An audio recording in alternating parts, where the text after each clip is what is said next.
Welcome to Tupperware Cooking with Chef Mike.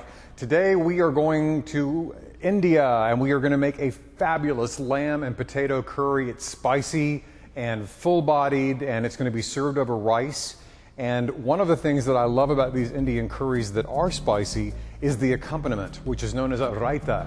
And a Raita is basically a yogurt-based sauce. It's got cucumber and garlic and it's cooling. It kind of tames some of that curry heat.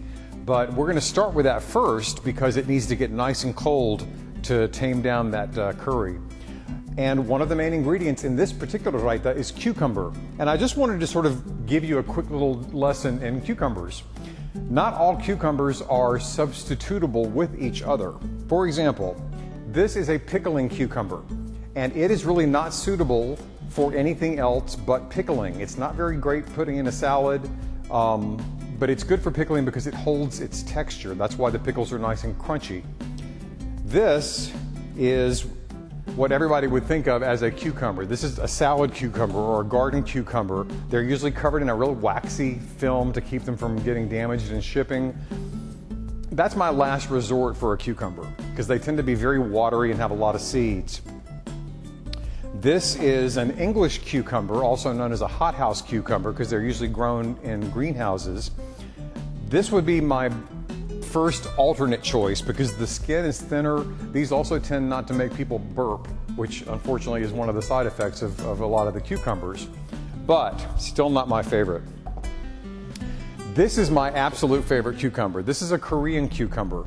They've got a very, very thin skin. They're very mild flavored. They have very few seeds. They're really crunchy, and you don't even need to peel them. They're just perfect eating cucumbers. If I could, I would just bite into this right now, but I'm not going to. But today, I'm going to use a different kind of cucumber in my raita. These are Persian cucumbers. Again, they've got a very thin skin. They're very, very crisp. They have very few seeds, but they've got a wonderful flavor. And that's what I'm going to use. So I've already got two that I've cut up. And then I'm going to just take the ends off of the third one and just chunk it because I'm going to chop all of these up in the Power Chef. So let me take my other little cucumber family away and we'll get started with the raita.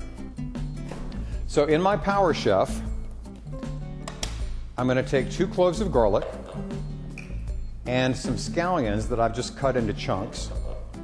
And I'm going to give them a quick little chop to get things started.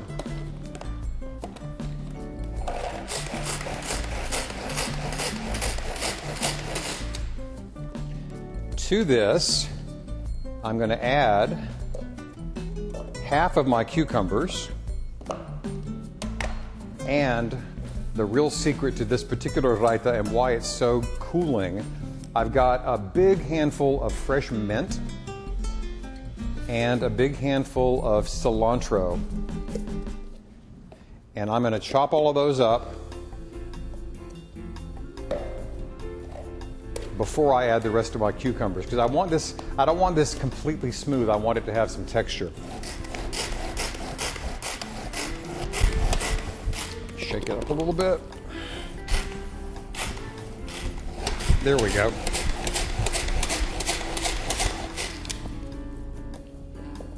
That's looking like raita.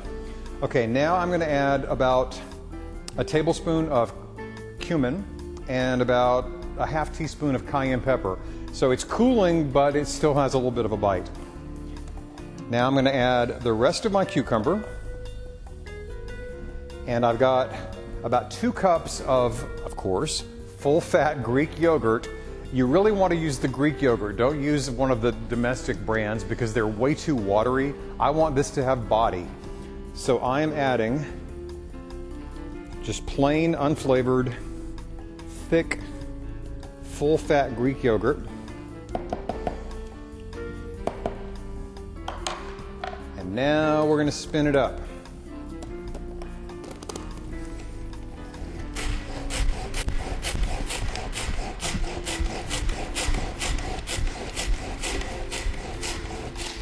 The last thing I'm going to do is add a little bit of salt and pepper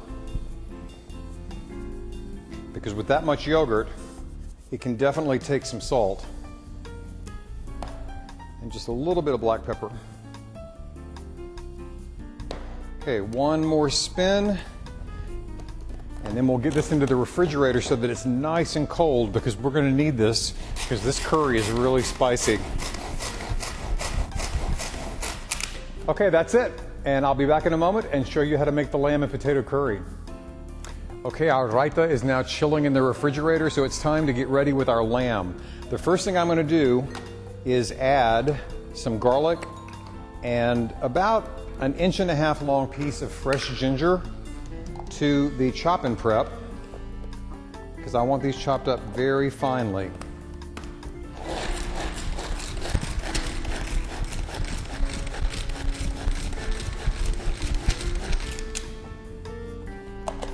Just like that.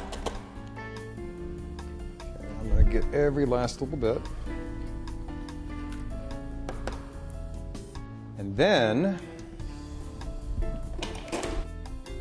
I need to glove up because I need to coat our lamb in a really very wonderful mixture of spices.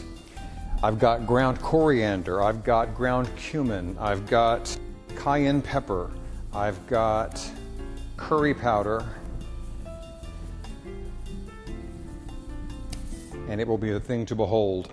So I've got about 1.5 pounds of cubed lamb. And I wanted to mention this about the pressure cooker.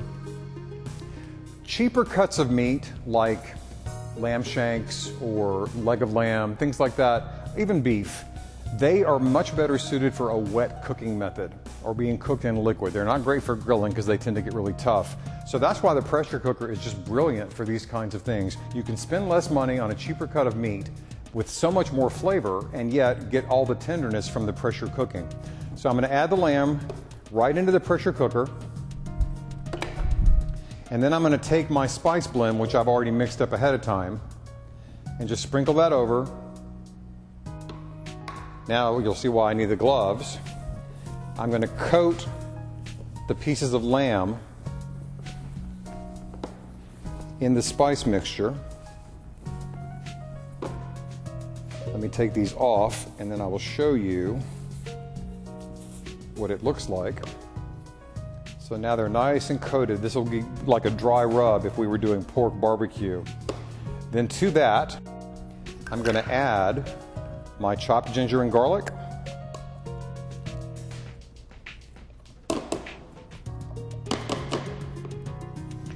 About a teaspoon of salt. And 2 cans of diced tomatoes with their juice. Now I love my fire roasted diced tomatoes because they've got so much more flavor than just plain diced tomatoes, and if I can get more flavor for my buck, I'm going to do it. So I've got 1 can I'm going to go ahead and add now. But of course it's a can, and therefore I need to demonstrate our fabulous Tupperware can opener. This is great because it doesn't actually cut the can, it unseals it. So there's never any sharp edges, you're not going to cut yourself, and it's going to prevent the lid from falling into the can, which I'm sure has happened to you at home, because you don't know where the top of that can has been or what's been on the top of that can. Very simple to use. You simply open the handles, and unlike your can opener at home that goes from the side, this one goes right in from the top, and you close the handle, and you know that it's made contact if you're able to lift the can like that.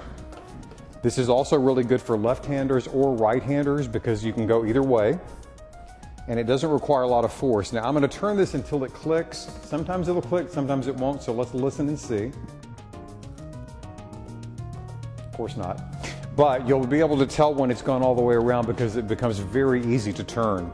So then to get the lid off, you simply open the can opener, and there's a little lid grip here at the top. You simply fit that over the edge of the top of the can, squeeze the handles again, and it comes right off. And look, no sharp edges. Cool! All right, so I'm going to add my 2nd can of tomatoes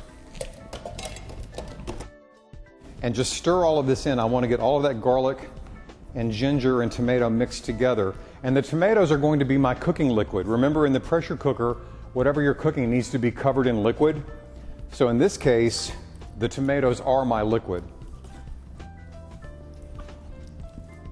And the last thing I'm going to do before we seal it up is take an entire bunch of cilantro, stems and all, because believe it or not, the stems actually have more flavor than the leaves. And in this case, I want every bit of that flavor. So I'm just gonna dump it right in. And now we're gonna seal the pressure cooker. Arrow on the cover, arrow on the base, line them up, lock and load. And we're gonna go into the microwave for about 25 to 30 minutes. Then we have to add some more things, so I'll be back to show you that when it's ready. Okay, our lamb has had the 25-minute first cooking, so I'm going to take it out of the microwave. As you see, the pressure indicator is up. Now, one of the neat features about the pressure cooker is that you can do natural depressurization where we just sit and wait until it cools off enough for the indicator to drop. But if you need, in this case, curry and a hoodie, we can speed things up using the safety handle. Now be very, very careful doing this and know that steam is going to be escaping, so you don't want to let children do this. But you simply lift gently on the handle, and you must do this in short bursts. If you just lift it up and let it go, hot liquid can come flying out and burn you, so we don't want that to happen.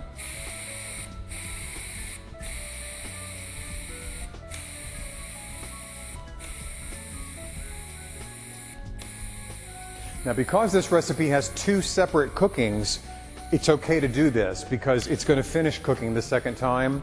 But if it's something that only cooks once, I would not recommend the rapid release unless the recipe specifically calls for it. And as you see, the indicator has dropped. So that's pretty quick.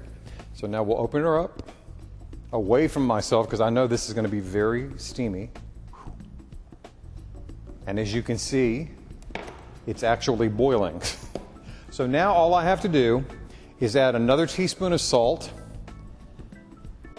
because I'm adding 2 baking potatoes that I've peeled and diced. Now this is the coolest reason to make this recipe, other than the fact that it's got curry, other than the fact that it's got lamb, other than the fact that it's got potatoes. This is another use for those French's fried onions that you put on green bean casserole during the holidays. Who knew? So I've got about a cup of those fried onions. I won't tell you that I ate the other cup separately, but I'm going to add those. Now, in honesty, in Indian markets, you can actually buy the traditional Indian already fried onions, but if you don't have access to an Indian market, then you can run to your local grocery store where you know you can get the others. I'm just going to stir this around so that the potatoes get into the liquid. Boy, that smells good. Okay. And now I'm going to close everything back up again.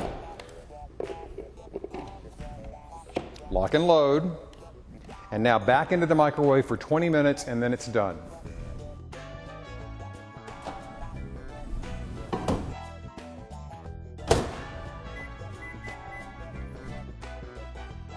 Okay, now that the lamb is depressurizing, I can go ahead and make the rice to put our entire meal together. And I'm using the Tupperware rice maker. I love this because I never had a lot of success making rice on the stovetop the old-fashioned way. This makes utterly goof-proof rice. So what I'm going to do is take about a cup and a half of basmati rice that I've rinsed and drained. You should always rinse your rice before you cook with it because you don't know how much dust is accumulated in the bag. So I've already taken care of that. I'm going to add some salt. And again, you should always salt your rice before you cook it because it's very hard to get the salt into the rice once it's already absorbed the water. And then to this, again, 1.5 cups of rice, 3 cups of water. So basically 2-to-1 ratio. I'm going to give that a little stir just to dissolve the salt and to knock down any floating rice. Okay, now I simply take the insert, place it on top, take the cover, lock down the ears. Now this is very important because the rice maker requires 2-stage cooking.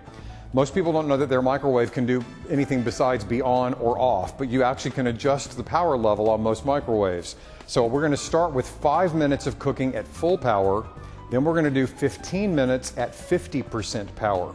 So we're going to start the 5 minutes and I'll be back when it's all finished.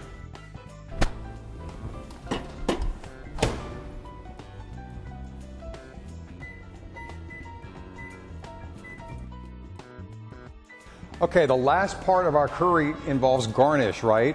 And it's a spicy curry, so I need a spicy garnish. And this is a great opportunity to show you one of our newest products. This is the Speedy Mando. It's like a mini mandolin, so we can get really fine slices that are very, very thin. You can use it for mushrooms, radishes, you can even grate chocolate or chop nuts. So let me show you how quick and easy this is. I'm going to open the cover, and this has a blade on both sides, so it's very dangerous. Treat it with great respect, but it's got the slider in here, so you're not going to have direct exposure to the blades.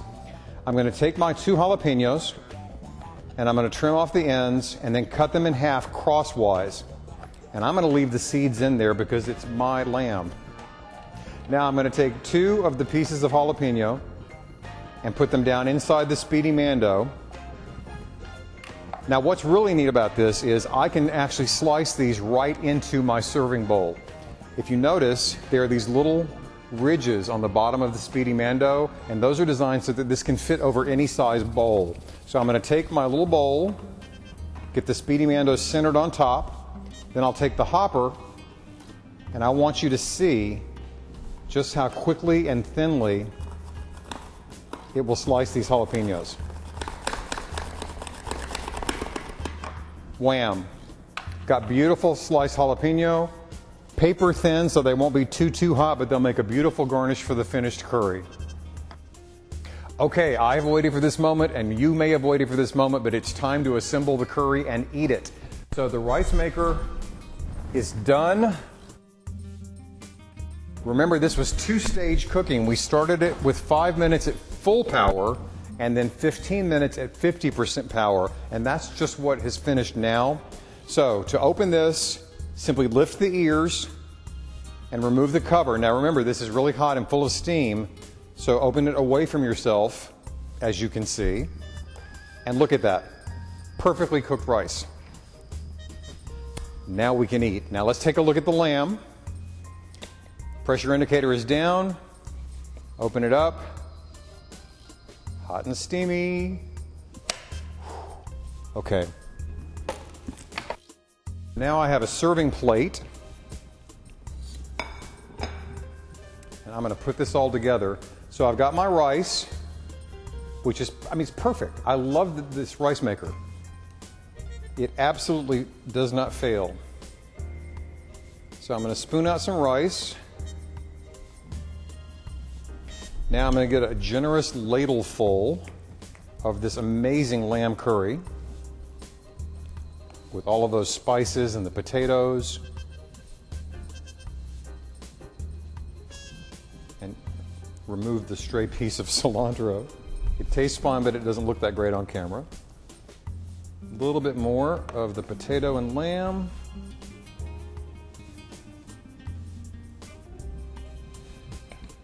And now,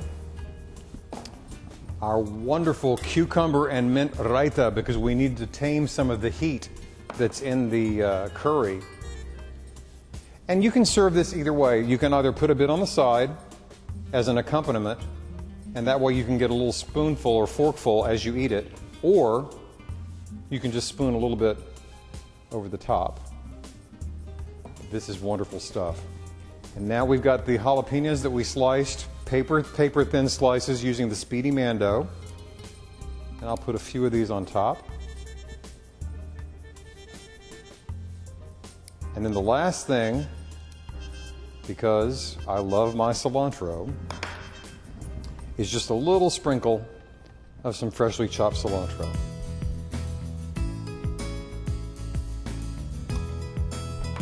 And there you go.